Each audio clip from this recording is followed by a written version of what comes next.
రమేష్.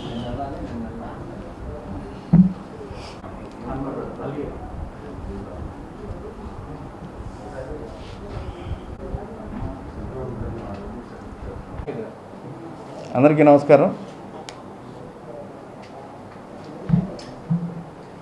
ఈ రోజున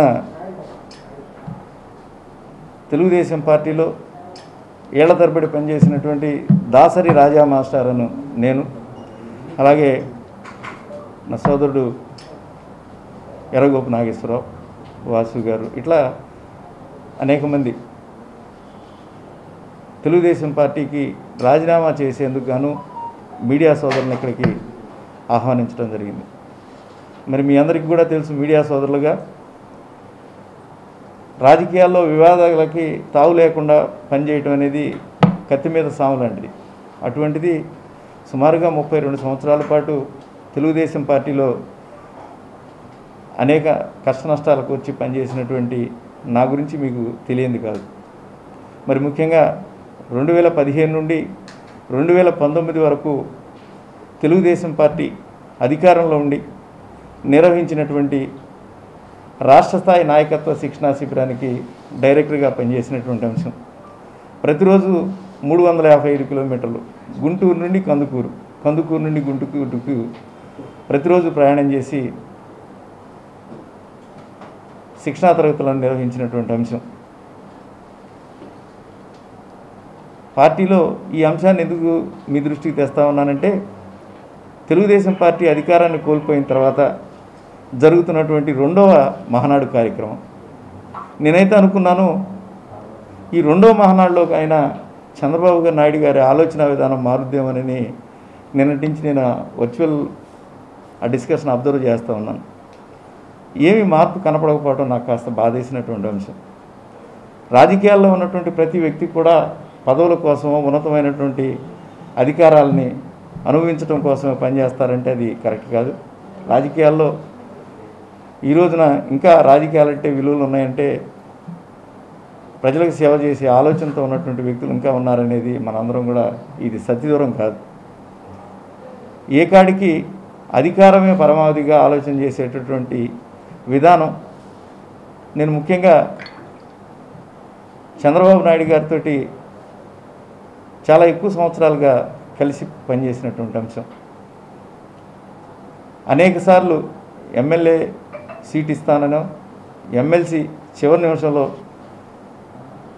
నామినేషన్ ఫారాలను పూర్తి చేసి ఆయన తీసుకొని ఆ తర్వాత మరుక్షణం వేరే వాళ్ళకి ఎమ్మెల్సీ ఇచ్చినా కానీ ఏ రోజు కూడా నేను మీడియా సమావేశాలను ఏర్పాటు చేసి పార్టీని విమర్శించినది లేదు. ఈ రోజున మీరు ఒక చిన్న మెసేజ్కి ఇంతమంది మీడియా సోదరులు హాజరయ్యారంటే పార్టీలో పనిచేస్తున్న వాళ్ళ నాయకుల యొక్క కష్టాన్ని గమనించే మీడియా సోదరులు ఉన్నారనేది నాకు విశ్వాసం కలిగినటువంటి అంశం. ఎక్కువ సంవత్సరాల పార్టీలో పనిచేసి ఈ పార్టీ నుంచి దూరంగా ఉందామని నిర్ణయించుకోవడానికి కాస్త ఎక్కువ ఇబ్బంది పడ్డాను మానసికంగా. పార్టీ అవకాశాలు ఇవ్వకపోయినా ఈ జెండా ఎన్టీ రామారావు గారి ప్రజలకు అనేక సేవ చేయొచ్చు అనేది ఆశించాను. కానీ ఇదంతా కూడా ప్రచారానికే పరిమితమైనటువంటి అంశం. నాకైతే అనిపిస్తూ ఉంది, స్వర్గీయ ఎన్టీ రామారావు గారితో ఈ పార్టీలో పనిచేసే వాళ్ళకి గుర్తింపునిచ్చేటటువంటి అంశం పక్కకు పోయింది అనిపిస్తూ ఉంది. అనేక మంది ఈ రోజున వైసీపీలో కావచ్చు, జనసేనలో కావచ్చు, బీజేపీలో కావచ్చు, తెలుగుదేశం పార్టీలో ఏళ్ల తరబడి పనిచేసినటువంటి సోదరులు బయటికి వెళ్తూ ఉన్నారు అంటే పార్టీలో పనిచేసే వారికి ప్రాధాన్యత ఇచ్చే అంశం పొరపాటున పక్కకి వెళ్తుంది. ఏదేమైనప్పటికీ కూడా ఈ రోజున ఏర్పాటు చేసినటువంటి ఈ మీడియా సమావేశం ద్వారా వర్చువల్గా జూమ్ యాప్ ద్వారా జరుగుతున్నటువంటి మహానాడు కార్యక్రమంలో పొగడతలకే పరిమితమైనటువంటి అంశాన్ని తీవ్రంగా ఖండిస్తూ ఉన్నాను. ఒక పక్కన బడుగు బలహీన వర్గాల వారు అనేక సంక్షేమ పథకాలను ప్రస్తుత ప్రభుత్వం నుండి లబ్ధి పొందుతున్న తరుణంలో మనం అధికారంలో ఉన్నప్పుడు ఏం చేశాం, ఒకవేళ మళ్ళీ అధికారంలోకి ఏదన్నా ప్రత్యేక పరిస్థితిలో వస్తే ఏం చేయొచ్చు అనే ఆలోచన పక్కన పడేసి ఏకాడికి జగన్మోహన్ రెడ్డి గారిని, వైఎస్ఆర్సీపీని కొద్దిమంది బీజేపీ నాయకుల్ని విమర్శించే దానిలోనే మనం ప్రయాణం చేయటం దుర్మార్గమైనటువంటి అంశంగా నేను భావిస్తూ ఉన్నాను. రాజకీయాల్లో అధికారం రావటం రాకపోవటం అది పెద్ద మనందరికీ తెలిసినటువంటి అంశమే. అధికారంలో ఉన్నా అధికారంలో లేకపోయినా ప్రజలకు మేలు చేసే నాయకత్వాన్ని ఏర్పాటు చేసే, ప్రజలకు మేలు చేసే నాయకత్వాన్ని పెంచే దిశగా పార్టీ పనిచేయలేకపోతున్నటువంటి తరుణంలో నేను రాజకీయాలకు దూరంగా ఉందామనే ఉద్దేశంతో తెలుగుదేశం పార్టీ ఇచ్చినటువంటి ప్రధాన కార్యదర్శి పదవికి కూడా రాజీనామా చేద్దామనే ఉద్దేశంతో నా సోదరులు వీళ్ళందరి సలహాల మేరకు నేను ఇక్కడికి రావడం జరిగింది. నేనైతే ఈరోజు ఈ మీడియా సమావేశం ద్వారా చంద్రబాబు నాయుడు గారికి తెలియజేసేటటువంటి అంశం, మీరు ఎంత దుర్మార్గంగా ఆలోచిస్తూ ఉన్నారంటే లోకేష్ బాబు వల్లనే ఈ ప్రభుత్వం పతనమైంది, లోకేష్ బాబు వల్లనే తిరిగి అధికారం రాలేదని ఎవరన్నా మీతో మాట్లాడుతూ ఉంటే ఆ మాటలు కూడా ఈయన ఆనందపడుతున్నారే తప్ప అసలు ఎక్కడ పొరపాటు జరిగిందనేది మీరు ఆలోచన చేయట్లేదు. మీ పర్మిషన్ లేకుండా, మీ అనుమతి లేకుండా లోకేష్ బాబు గారు క్రియాశీలకంగా వ్యవహరించారని ఎవరైనా నమ్ముతారా చెప్పండి? మీరు బాధ్యతారాహిత్యంగా వ్యవహరించారు, కేవలం అధికారుల మీద ఆధారపడ్డారు. నేను మిగతా రాజకీయ నాయకులు మాట్లాడే మాటలకి నేను మాట్లాడే మాటలకి కొంత వ్యత్యాసం ఉన్నటువంటి అంశం గమనించాలి మీడియా సోదరులు కూడా. ఎందుకంటే సుమారుగా 3 సంవత్సరాల పాటు శిక్షణా శిబిరాన్ని నిర్వహించిన తరుణంలో ఏ గ్రామ పార్టీ అధ్యక్షుడైనా, ఏ గ్రామ పార్టీ కార్యదర్శి అయినా, ఎంపీటీసీ కావచ్చు, జెడ్పీటీసీ కావచ్చు, ఎంపీపీ కావచ్చు, వీళ్ళందరూ కూడా నా దగ్గర 3 రోజుల పాటు శిక్షణకు వచ్చినటువంటి అంశం. ఈ 3 రోజుల పాటు శిక్షణకు వచ్చినప్పుడు వాళ్ళు తెలియజేసినటువంటి గ్రౌండ్ లెవెల్ రియాలిటీస్ ప్రతి 15 రోజులకి పార్టీకి పంపించినప్పుడు మీరు ఏ రోజన్నా ఆ రిపోర్ట్స్ని గమనించినట్టయితే కొంచెం మార్పు తెచ్చుకోగలిగేవాళ్ళు. ఒకవేళ అధికారం పోయినా కొన్ని సీట్లన్నీ వచ్చాయి. మీరు ఏ కాడికి ప్రచారానికి మాత్రమే పరిమితమైనటువంటి అంశం.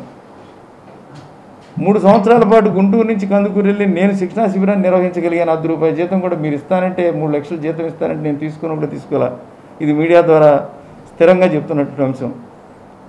నాకు ఎమ్మెల్సీ ఇస్తాన్నారు, ఆ ఎమ్మెల్సీ మీరు మోసం చేశారు, అది న్యాయం చేయండి, నాకేమీ వద్దు అని పనిచేసినటువంటి అంశం. ఇంత కష్టపడి పనిచేస్తున్నప్పుడు మీరు ఈ 3 సంవత్సరాల్లో ఒక్క రోజన్నా లైవ్లోకి వచ్చారా? ఎంత మోసం చేసేవారు మీరు? ప్రతిరోజు లైవ్లోకి వస్తామని మెసేజ్ పెట్టేవాడు, ఒక్కరోజన్నా లైవ్లోకి వచ్చేవాళ్ళ? అంటే కేవలం మాలాంటి అమాయకులను దృష్టిలో పెట్టుకొని శిక్షణా శిబిరాలను నిర్వహించి మరి ఎక్కువ మందిని మోసం చేయడానికి ఆలోచన చేసింది నా మనసుకి చాలా బాధ వేసినటువంటి అంశం. మరి మీరు అడగచ్చు, ఎందుకు మీరు సంవత్సరం 2 సంవత్సరాల క్రితం రాజీనామా చేయకుండా ఇప్పుడు ఎందుకు చేస్తున్నారు? నేను ఇంతకుముందు రాజీనామా చేయడానికి నేను మీకే మొదట్లోనే చెప్పాను, ఒక 30 సంవత్సరాల పాటు పనిచేసినటువంటి ఈ రాజకీయ పార్టీని వదిలి బయటికి రావడానికి నా మైండ్ సెట్ని మార్చుకోవడం కోసం నేను ఈ టైం తీసుకున్నటువంటి అంశం. ఏదో ఒక పదవి కోసం ఇంకో దానికోసం టక్కన మారిపోయే వ్యక్తిత్వం మనస్తత్వం కాదు. అదే అయినట్టయితే మరి చిరంజీవి గారు పార్టీ పెట్టినప్పుడు సీటు బాపట్ల సీటు అనౌన్స్ చేస్తేనే వెళ్ళకుండా ఉన్నట్టు అంశం. చంద్రబాబు గారు, ప్రతిపాటి పుల్లారావు గారు, ఆలపాటి రాజా గారు వీళ్ళు మాట్లాడితే ఆ రోజున మరి చనిపోయి ఉన్నారు భూమా నాగిరెడ్డి గారు, శోభా నాగిరెడ్డి గారు, ఆమె మరి తులసి రామచంద్ర ప్రభు గారు వీళ్ళిద్దరు కలిసి బాపట్ల సీటు నాకు అనౌన్స్ చేస్తే పార్టీని వదిలి నేను వెళ్లకుండా మీకోసం ఉంటే నాకు మీరు ఇచ్చిందేంటి? కూర్చోటానికి కనీసం మీడియా సోదరులు వస్తున్నారంటే ఇక్కడ నాకు మా సోదరులు కుర్చీ అనేసారు. గ్రంథాలయ సంస్థ చైర్మన్గా ఇచ్చారు. నా అవసరం గ్రంథాలయానికి, గ్రంథాలయ అవసరం నాకు. ఎవరికి వాళ్ళు మీరు ఆ పదవులు ఇచ్చి అది ఏంటి? యాక్చువల్గా క్యాబినెట్ హోదా ఉన్నది. క్యాబినెట్ హోదా ఇవ్వనందువల్ల దానికి సంబంధించిన సదుపాయాలు లేకపోయినాయి. నా కారులో నేను తిరిగే వ్యక్తిత్వం, కారు ఖర్చు భరించలేక కందుకూరు 3 సంవత్సరాల పాటు బస్సుకి వెళ్ళి వచ్చాను. ఎవరన్నా ఒక 100 కిలోమీటర్లు ప్రయాణం చేస్తే ఒళ్ళు నొప్పులు పుట్టిన బాధపడతారు. మరి ఆలోచించండి, 355 కిలోమీటర్లు ప్రయాణం చేశాను ఎవ్రీడే అంటే పార్టీ పట్ల అంత కమిట్మెంట్గా పనిచేసినటువంటి నేను ఈరోజు స్థిరంగా పార్టీకి దూరం అవుదామని నిర్ణయం తీసుకుంటున్నానంటే నా మనసు ఎంత బాధపడి ఉంటుంది. ఏదేమైనప్పటికీ నా మనసు బాధపడిందా, పదవి వచ్చిందా రాలేదా అనే దానికంటే కూడా రాజకీయాలని ప్రజలకు మేలు చేసే ఆలోచన విధానంతో నడవాల్సినటువంటి అవసరం ఉంది. ఏ కాడికి ఏదో 1, 2 పత్రికలను దగ్గర పెట్టుకొని ఆ పత్రికలో వచ్చిందే చూసుకుంటాం మనం ఇంకెంతమందిని మనం మోసం చేసి ఆలోచన చేస్తూ ఉన్నాం. మరి ఆ రోజు ఎన్టీ రామారావు గారిని కాదని మిమ్మల్ని ఎన్టీ రామారావు గారు ఉన్నారనే విద్యార్థి నాయకుడిగా హిందూ కాలేజ్ స్టూడెంట్స్ యూనియన్ ప్రెసిడెంట్గా గెలిచిన రోజున తెలుగుదేశం పార్టీలో రామారావు గారి మీద ఉన్నటువంటి ప్రేమతో వచ్చాం. మరి ఆనాటి నుంచి మరి ప్రత్యేక పరిస్థితుల్లో మీ నాయకత్వాన్ని కూడా బలపరుచుకుంటూ వస్తున్నటువంటి మాలాంటి అనేక మంది ఈ రోజున పార్టీకి అంచెలంచెలుగా దూరం అయిపోతూ ఉంటే మనం ఎందుకు ఆలోచన చేయలేకపోతున్నాం? స్టేట్ కమిటీ వేసే దగ్గర నుంచి, జిల్లా పార్లమెంటు కమిటీలు వేసే దగ్గర నుంచి ఎవరికి ఎక్కడ కేడర్కి అండగాలనేటువంటి అంశం. నేనైతే తెలుగుదేశం పార్టీకి ఓటర్లు ఒక 30%, 35% ఉన్నప్పటికీ కూడా తెలుగుదేశం పార్టీ పుంజుకోకుండా ఉండడానికి కారణం ఏంటంటే పార్టీలో పనిచేసే వ్యక్తులకి వారి స్థాయికి తగినటువంటి ప్రాధాన్యత ఇచ్చేటటువంటి విధానం మన దగ్గర లోపించినందువలన మీ నాయకత్వాన్ని కేడరు జీర్ణించుకోలేకపోతూ ఉన్నారు. ఇంకా బాగా చెప్పాలంటే తెలుగుదేశం పార్టీతో మీ నాయకత్వంతో ఎంతైతే దగ్గరగా ఉన్నారో వారంత దూరంగా వెళ్తున్నటువంటి అంశం మీరు పరిగణలోకి తీసుకోవాలి. మీరు ఒక వ్యక్తికి ఉదాహరణకి పార్లమెంట్ సీట్ ఇచ్చాం, బాగా డబ్బులు ఉన్నటువంటి వ్యక్తికి అని సీట్ ఇచ్చినప్పుడు పార్టీకి పనిచేసినటువంటి బాగా డబ్బులు లేని వాళ్ళకి ఎంతమందికి అసెంబ్లీ సీట్లు ఇచ్చాం మనం? అలాగే కార్పొరేషన్ ఎలక్షన్లో సీట్లు ఇచ్చే విధానం కానివ్వండి, పార్టీకి పనిచేసే విధానం కానివ్వండి, ఏ క్యాడర్న పోటీ చేస్తే వాడు ఏదైనా ఇబ్బంది పెడితే ఆ కుటుంబానికి అండగా ఉండే ఆలోచన కానీ మనకి ఎక్కడ ఉందా? మరి నిజంగా మొన్న సోదరుడు జియావుద్దీన్ కూడా రాజీనామా చేసినటువంటి పార్టీ కార్యక్రమం కోసం వెళ్ళొస్తూ మరణించినటువంటి లాల్జాన్ బాషా గారి సోదరుడు. ఈ విధంగా అనేక మంది. మరి ఉమారెడ్డి గారు తెలుగుదేశం పార్టీకి ఎన్నికల నియమావళిని ఆయనే తయారు చేసేవారు. అటువంటి వ్యక్తి పార్టీ నుంచి వెళ్ళిపోయినప్పుడు వెళ్ళాళ్ళు ఇంకో నాయకుడు మేము తయారు చేసుకుంటాం. ఎంతమంది నాయకులు వెళ్తూ ఉంటే మీరు ఎంతమందిని తయారు చేసుకుంటారు? ఇక్కడ తయారు చేసుకునే అంశం కంటే కూడా కొత్త వ్యక్తులు మనం మోసం చేస్తున్నటువంటి అంశం మనం గమనించాలి. పాతోళ్ళు అయితే మనం చేసే తప్పులను లేకపోతే ఇంకో దాన్ని ప్రశ్నిస్తారనా, లేకపోతే వాళ్ళకి ఆ విషయాలు తెలుస్తాయని మనం ఎవరో ఒకరిని దాన్ని బేవడం తీసుకొని వాళ్ళకి మనం ఏదో ఒక ఎమ్మెల్యే సీటు, ఎంపీ సీటు ఇచ్చి ఓడిపోతే వాళ్ళు ఇన్ఛార్జీలుగా పెట్టి కథ నడిపిస్తూ ఉన్నాం. కానీ ఇప్పటిదాకా మరి నియోజకవర్గాల పరిధిలో చూసుకుందాం, సత్తెనపల్లి నియోజకవర్గానికి ఇన్ఛార్జి లేకుండా ఎప్పటి నుంచో ఉంటే దానికి ఇన్ఛార్జి వేయలేం మనం. కానీ సోదరుడు మద్దాలగిరి తెలుగుదేశం పార్టీని వీడిన మరుక్షణమే ఆయన 3:45 పార్టీ మారితే 4-5 నిమిషాలకి మనం నియోజకవర్గ ఇన్ఛార్జిగా ఎవరో ఒకరు నిర్ణయం చేస్తాం. అంటే సామాజిక వర్గాల పరిధిలో కూడా మనం సమతుల్యతను పాటించే అంశం కాస్త పక్కకి వెళ్తున్నటువంటి దాన్ని ఈ సందర్భంగా గుర్తు చేస్తూ, ఏ రాజకీయ పార్టీ అయినా ఏ రాజకీయ నాయకుడైనా కులాలకి మతాలకి అతీతంగా అందరినీ కలుపుకొని వెళ్ళేటటువంటి ధోరణితో వ్యవహరిస్తే ఖచ్చితంగా ఆ రాజకీయ పార్టీ ఎక్కువ కాలం పనిచేస్తుంది. ప్రజల్లో ఆ పార్టీ పట్ల, ఆ నాయకుల పట్ల విలువ పెరిగేటటువంటి అంశం. ఈ రోజున దాసరి రాజా మాస్టర్గా నేను ఈ తెలుగుదేశం పార్టీని వీడిన తర్వాత ఏం చేయాలి ఏంటి అనేది ఒక ప్రత్యేక పరిస్థితిలో నా సోదరులందరి అభిప్రాయాన్ని తీసుకొని వారి సూచనల సలహాలు తీసుకొని ఏం చేయడానికి అవకాశం ఉందని నేను చూస్తాను. ఎంత బాధ వేసే అంశం అంటే ప్రభుత్వం అధికారంలో ఉంది, రాష్ట్ర గ్రంథాలయ పరిషత్ చైర్మన్గా ఉన్నాను నేను. గుంటూరులో ఉన్న మేజర్ లైబ్రరీలు 2 ఉన్నాయి. ఒకటి ఏసీ కాలేజీకి ఎదురుగా ఉన్నటువంటి ప్రాంతీయ గ్రంథాలయం, 60 సంవత్సరాల చరిత్ర కలిగింది. పార్టీ ఆఫీస్కి అరణ్యలపేటలో ఉన్న పార్టీ ఆఫీస్కి 100 మీటర్ల దూరంలో జిల్లా గ్రంథాలయం ఉంది. రాజకీయాలకు తావు ఇవ్వకుండా రాజకీయాల్లో ప్రజలకు మేలు చేసిన 2 నాయకుల పేర్లను నేను ప్రపోజల్ చేశాను. ఒకటి వైఎస్ రాజశేఖర రెడ్డి గారి పేరు ఏసీ కళాశాల ఎదురున్నటువంటి ప్రాంతీయ గ్రంథాలయానికి డాక్టర్ వైఎస్ రాజశేఖర రెడ్డి ప్రాంతీయ గ్రంథాలయం అని, తెలుగుదేశం పార్టీ ఆఫీస్కి 100 మీటర్ల దూరంలో ఉన్నటువంటి జిల్లా గ్రంథాలయానికి ఎన్టీఆర్ గ్రంథాలయం అని నామకరణ చేస్తా ప్రపోజల్ పెడితే ఆశ్చర్యమైన అంశం, గవర్నమెంట్ పోయిందాకా వాటి మీద నిర్ణయం తీసుకోవడానికి ఒప్పుకునే అంశం. అంటే ఒక పక్క మనం ఎన్టీఆర్ గురించి అంత బాగా మాట్లాడతా ఎన్టీఆర్ పేరు గ్రంథాలయానికి పెడితే ఎవరికి నష్టం వస్తుందో నాకు ఆశ్చర్యం వేసింది. మరి మీరు ఒకసారి మీడియా సోదరులు ఒకసారి ఎప్పుడైనా జిల్లా గ్రంథాలయం దగ్గరికి వెళ్తే ఆ జిల్లా గ్రంథాలయం దగ్గర తెలుగుదేశం పార్టీ అధికారంలో ఉన్నప్పుడు జిల్లా గ్రంథాలయం పేరు మారగానే ఆ విగ్రహాలను ఆవిష్కరిద్దామని డాక్టర్ బిఆర్ అంబేద్కర్ గారిది, ఎన్టీ రామారావు గారి విగ్రహం అక్కడ ఏర్పాటు చేసి ఇప్పటికి కూడా ఆవిష్కరించుకుంటాం ఇంకా అక్కడ ఉన్నటువంటి అంశం. అంటే నేను ఈ మాట ఎందుకు తీసుకొస్తా ఉన్నానంటే మనం ఎన్టీఆర్ గారి పేరుని ఎస్టాబ్లిష్ చేయడానికి కూడా ఇన్నర్గా ఒప్పుకోకుండా బయటికి ఎన్టీ రామారావు గారి ఫోటోకి దండేసి మనం ఏమి నివాళులు అర్పిస్తున్నాం, ఎంత మోసం చేస్తా ఉన్నాం అనేది గుర్తు చేస్తున్నటువంటి అంశం. ఏది ఏమైనప్పటికీ కూడా ఈ రోజున నాకంటూ ఏదో విద్యా సంస్థలు ఉన్నాయి, రాజకీయంగా మంచి కమ్యూనిస్ట్ కుటుంబం నుంచి వచ్చినటువంటి కుటుంబం ఒకటన్నా రాజకీయంగా అండదండలు ఇచ్చే నా కుటుంబం, నా సామాజిక వర్గం నాకు అండగా ఉండబట్టి ఉన్నాను. కానీ లేకపోతే తెలుగుదేశం పార్టీలో ఈ 32 ఏళ్ళు 33 ఏళ్ళు ఇంతకాలం పనిచేసి ఏంటి పరిస్థితి ఏంటి? ఈ రోజున ఆర్థిక పరంగా చితికిపోయేటటువంటి అంశం. రాజకీయాల్లో ఉండి ఆర్థికంగా ఎదిగేందుకు ఆలోచన చేసే వ్యక్తులు అయితే మేము ఇన్ని రోజుల పాటు ఈ పార్టీలో పనిచేయం కదా. ఎక్కడ రాజంపేట పార్లమెంట్ ఇన్ఛార్జ్ 2 ఇయర్స్ పనిచేశాను. అక్కడ డివిజన్ పార్టీ ప్రెసిడెంట్ దగ్గర నుంచి రాష్ట్ర పార్టీ ప్రధాన కార్యదర్శి దాకా పనిచేస్తే నా సర్వీస్ సరిపోలా. ఇది ఏదో ఒక పదవి లేదనో ఇంకోటో కాదు, కానీ భవిష్యత్తు ఎక్కడా కనపట్టలేదు. మనం బతికిన అంతకాలం ఈ కరోనా టైంలో ఎవరు ఎన్ని సంవత్సరాల పాటు బతుకుతారో అర్థం కాని పరిస్థితి. ఈ కరోనా టైంలో కూడా మీరు ఎన్నికల్లో మరి తిరుపతి ఎన్నికల్లో సుమారుగా తెలుగుదేశం పార్టీ గెలుపు కోసం పనిచేసిన వాళ్ళు 5,000 మందికి పైచిలకు కరోనా వచ్చినట్టు అంశం. వాళ్ళలో సుమారు 80 మంది చిల్లర చనిపోయినటువంటి అంశం. ఏంటి ఎవరు పట్టించుకుంటారు? మీరు ఎప్పుడన్నా వాళ్ళకి ఏమైనా చేస్తారా? జూమ్ యాప్ ద్వారా లేదా మీడియా ద్వారా ఏదో మనం పార్టీ పరంగా ఏదో చేస్తామని చెప్తా ఉన్నారు. కానీ తెలుగుదేశం పార్టీ జెండా ఎగరేస్తా ఆ జెండా కరెంటు తీగలకు తగిలి చనిపోయినటువంటి ఈరోజు స్థానికంగా కార్పొరేటర్గా గెలిచినటువంటి ప్రభాకర్ వాళ్ళ బావగారికి కూడా ఇంతవరకు వాళ్ళు చనిపోతే ఆ కుటుంబానికి ఇప్పటిదాకా మనం ఏం సహాయం చేయని అంశం మీడియాలో ప్రకటించి కూడా. ఈ విధంగా పార్టీ పరంగా మనం కేడర్ని బతికించుకునే ఆలోచన చేయనందు ఉంది నా మనసుకు నచ్చినటువంటి అంశం.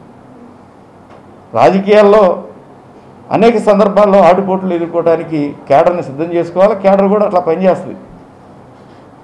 ఈ రోజున అనేక సంక్షేమ పథకాలను పెట్టి ఒకవైపు జగన్మోహన్ రెడ్డి గారు పనిచేస్తూ ఉంటే మనం ఏ విధంగా తిరిగి అధికారంలో రావడానికి మనం ఏమేమి ఆలోచన చేస్తే బాగుంటుందనే ఆలోచన పక్కన పడేసి ఏ కాడికి రఘురామకృష్ణరాజు గారి విషయం, ఏ కాడికి వైసీపీలో ఉన్నటువంటి విషయాలు, ఈ గోడలు తప్పితే మన కేడర్ ఎట్లా ఉంది, మన పార్టీని ఎలా బలోపేతం చేసుకుందాం, ఆఖరికి గుంటూరు జిల్లాలో ఉన్నటువంటి పార్టీ ఆఫీసుని రెగ్యులర్ చేసుకునే టైం కూడా మీకు లేకుండా గాలిలో పెట్టారు ఆ పార్టీ ఆఫీసుని కూడా.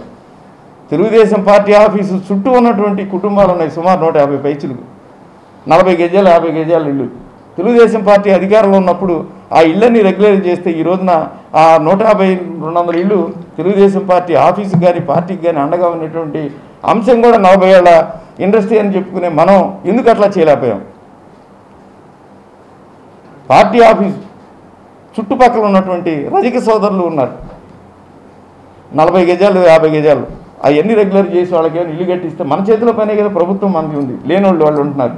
అంటే ప్రజలకు మేలు చేసేటువంటి అంశం మనం పక్కన పెట్టి ఏ కాడికి ప్రచారం కోసమే ఆలోచన చేస్తున్నటువంటి అంశాన్ని దృష్టిలో పెట్టుకొని ఈ రాజకీయ పార్టీలో మనుగడ సాగించడం కొంచెం కష్టమైనటువంటి అంశంగా భావిస్తూ ప్రజలకు మేలు చేసేటటువంటి ఆలోచనతోటి ప్రస్తుతానికి తెలుగుదేశం పార్టీకి రాజీనామా చేసి మిత్రుల సూచనలు సలహాలు తీసుకొని ఒక నిర్ణయం తీసుకొని మీ అందరి దృష్టి కూడా తీసుకొస్తానని తెలియజేస్తూ, ఇంతకాలం ఈ పార్టీలో పనిచేస్తున్నప్పుడు నాకు సహకరించినటువంటి పార్టీలో ఉన్నటువంటి యంత్రాంగానికి, మీడియా సోదరులకి, నాయకులకి, కార్యకర్తలకి అందరికి కూడా మీ అందరి సమక్షంలో నమస్కారాలు, ధన్యవాదాలు తెలియజేస్తూ, ఇప్పటివరకు పనిచేసే శక్తి భగవంతుడు నాకు ఇచ్చాడు. భవిష్యత్తులో కూడా ఇంతకంటే మంచిగా పనిచేసి రాజా మాస్టర్ నలుగురికి ఉపయోగపడే ఒక శక్తియుక్తమైనటువంటి మంచివాడు అనిపించుకునేలాగా అటువంటి మార్గం మీ అందరి ఆశీస్సులతో నాకు దొరకాలని, ఆ వేదిక లభించాలని కోరుకుంటూ మీరందరూ ఇక్కడ హాజరైనందుకు మీ అందరికీ ధన్యవాదాలు.